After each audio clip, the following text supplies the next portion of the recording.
Hello everyone, this is Jaya Kumari, Assistant Professor of English. Today I am going to discuss on poetry, which has been allotted for first MA English students.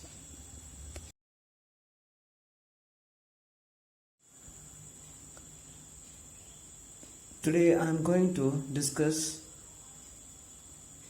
a poem of George Herbert, The Pulley. This poem is a religious, metaphysical poem which centers on the pulley as a prime conceit in the poem. So what is conceit? Conceit is a literary device.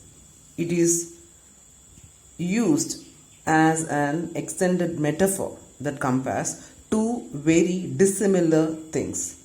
A conceit is often elaborate and controls a large section of a poem or the entire poem. In this poem, Herbert wants to unveil the truth that why human beings are so restless and unsatisfying despite having all the things he wants. So he used the pulley as the conceit and explains the reasons for humans' restlessness.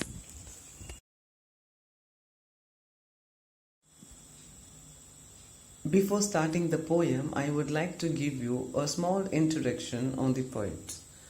So George Herbert was born on 3rd April 1593 in Wales and died on 1st of March in 1633. He was a Welsh-born poet, orator and priest of the Church of England. He was born into an aristocratic and wealthy family and largely raised in England. He received a good education that led to his admission to Trinity College of Cambridge in 1609.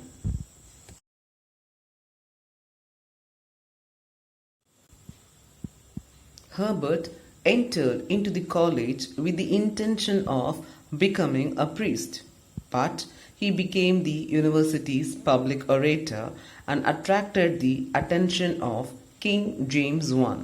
He served in the Parliament of England in 1624 and remained there for a very brief period.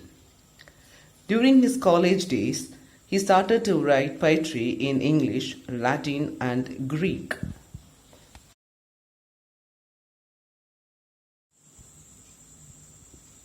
Herbert, after serving King James I for a short duration and finding that he is not having good support in the parliament, he left the politics and joined the church. In the church, he was noted for unfailing care for his parishioners, as he brought the sacraments to them when they were ill and provided them food and clothing those were in need. That's why Henry Vaughan called him a most glorious saint and seer.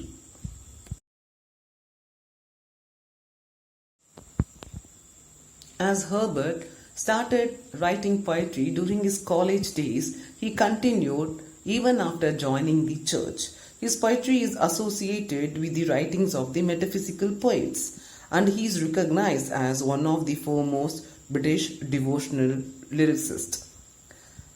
We can notice that all of Herbert's surviving English poems are on religious themes and are characterized by directness of expression, enlivened by original.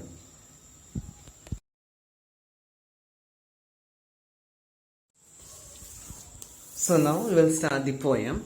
Before getting into this stanza, I would like to give a small introduction to the poem Pulley. The Pulley by George Herbert is a 4-stanza poem that is separated into sets of 5 lines or quatrains. Each of these quatrains follow a structure rhyme scheme. They conform to a pattern of ABABA, alternating end sounds as the poet saw fit. The consistent repetition in the rhymes helps to give the poem an overwhelming feeling of unity. This makes sense as the entirety of this piece is a dialogue spoken by God or about God.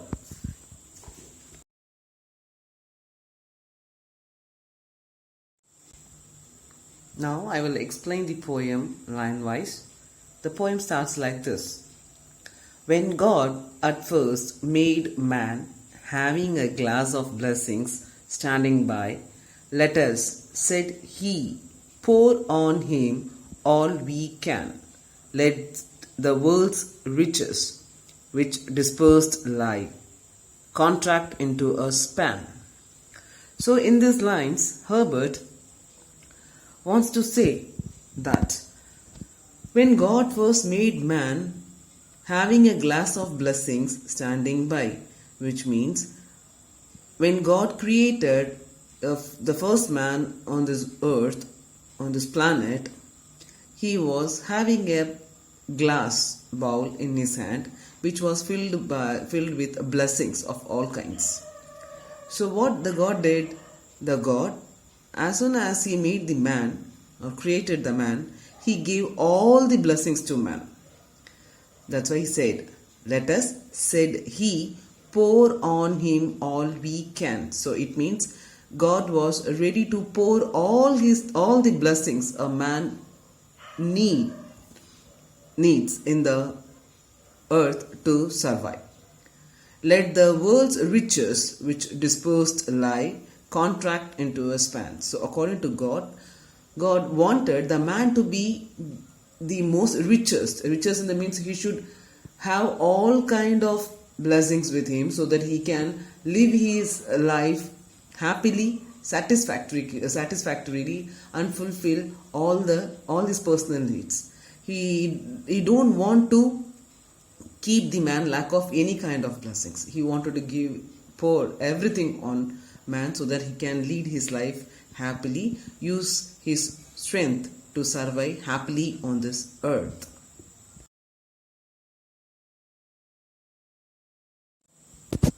So simultaneously I will give the paraphrase also.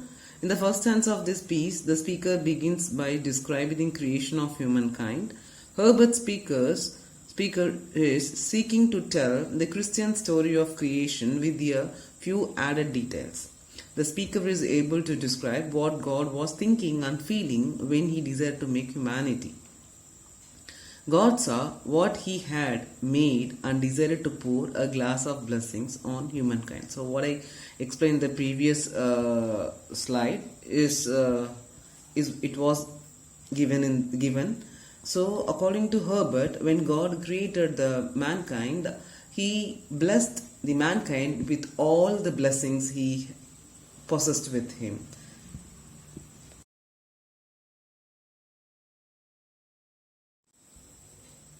The second stanza goes like this.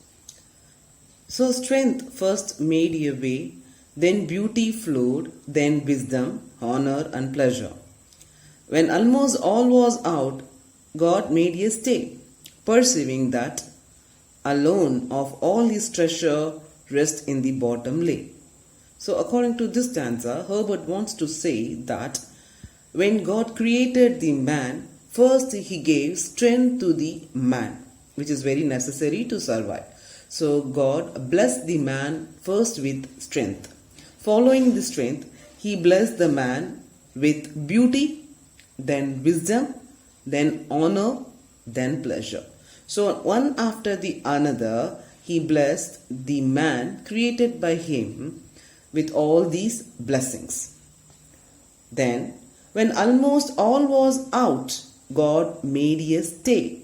So in his glass bowl, he gave everything to the man except one. So almost he emptied the glass bowl almost. So God made a stay, perceiving that alone of all his treasure rests in the bottom state. So among the treasure God possessed with him, he gave all the treasure, all the blessings to man. So in the bottom of the glass bowl laid only one treasure, that is rest. So he stayed then there itself. So he gave all the blessings to man except the rest to human.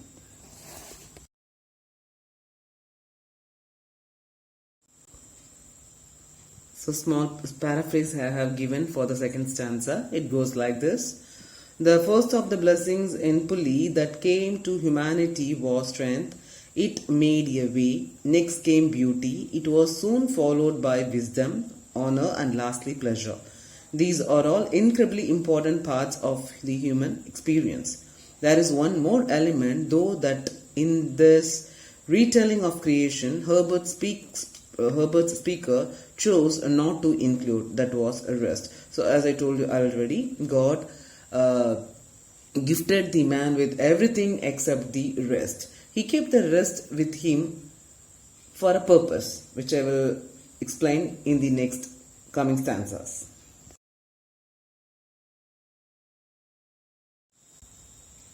So, moving on to third stanza. For if I should, said he, bestow this jewel also on my creature, he would adore my gifts instead of me, and rest in nature, not the God of nature. So, both should losers be. So, according to this stanza, Herbert wants to say that when God bestowed all the blessings to human, he simply kept the last gift of rest with him. The reason behind keeping that rest with him is God thought that he has already given all the gifts to the human. If he bestowed this last jewel, that is rest, to the human, that the people created by himself, people will, instead of adorning the God, thinking about the God, he will simply forget the God. Moreover, it can be said like that after getting the rest as a gift of God, from the God, the people will forget rest of the blessings given by the God. So he will simply start to take rest forever. So in this way, both God as well as human will be the losers, because first and foremost, people will forget the God. So definitely God will be the loser, because he has given everything to them, but people have forgotten the God. So he will be the loser. And at the same time, people will forget rest of the blessings which God bestowed on them. So instead of utilizing all the blessings given by God to the humankind, after getting this precious rest gift, he will entirely forget all the gifts and he will simply start to take rest. So in this way, he will simply rest in nature. He will forget the God and the other blessings given by him. So that's why God wanted to keep hold of that precious gift, rest, with him.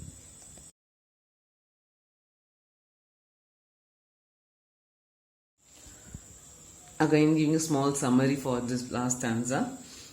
In the next 5 lines, the speaker describes how it was God's choice to not bestow rest on humanity.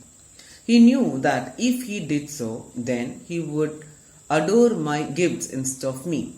Herbert's speaker thinks that God made this choice because he didn't want humankind spending their days worshipping the nature. Instead, they should be appreciating the God of nature. So, God was very much aware that if God bestowed the gift of rest on humans, he will simply start to enjoy nature. Nature in the sense he will be in himself. He will forget the God as well as the gifts given by the God. So that's why God didn't feel to give that last gift to humankind.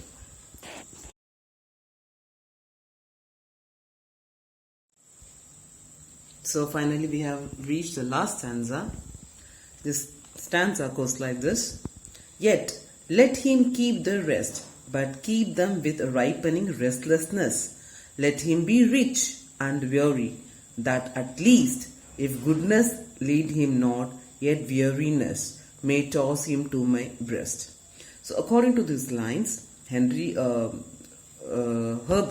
wants to say that at last God felt that he doesn't want to give the gift of rest to man. He didn't think like that.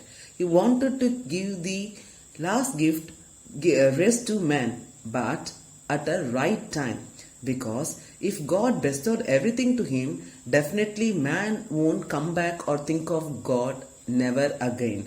If he keep this precious gift of rest with him, definitely when at last stage of his life, when a man will become man will use all the blessings given by God in a proper channel and become really a prosperous man, he will need the last thing, rest. So definitely man will return to God back and he will ask for the last gift.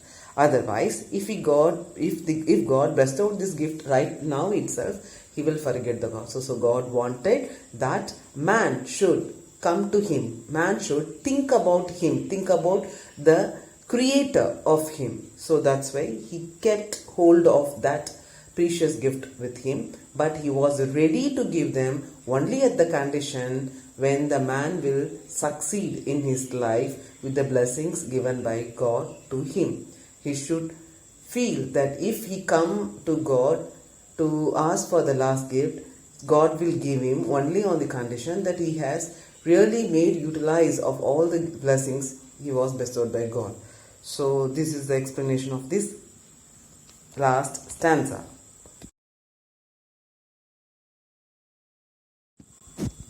Again, small summary of this last stanza. In the final lines of the pulley, the speaker finishes up God's reasoning behind his choice not to give humanity a complete life of rest. He doesn't want humanity to never rest, but there should be different periods. It is ideal for everyone to rest only until they feel restless. Then they should get back to their lives. God believes that if there is weariness in one's everyday life, then that feeling of exhaustion will toss humankind to his breast. So, when at last man will tire of his entire day, tire of his entire life, definitely he will be in search of God, and search of God as well as search of the rest. So he will definitely meet the God and think of God at the last moment. So that's why God wanted to keep hold of that precious gift with him.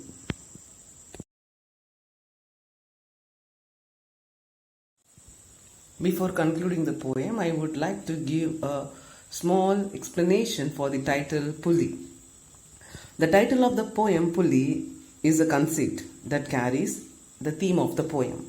In pulley, from the mechanical point of view, to operate it, a kind of power and force has to be applied to one end to lift the object on the other end. The force applied makes a difference to the weight that is being lifted. The rest that God keeps with him is the leverage that draws the mankind towards God. Two quite different objects are forcefully compared here, one from the pure physics, that is pulley, and the other from the pure religion, that is God. The relationship of man and God is compared with the metaphysically pulley. To pull mankind back to God, back to his origin, God keeps man away from the rest. This can only be possible in the metaphysical conceit. So the title is thematic. Thank you all. Hope you would like this session.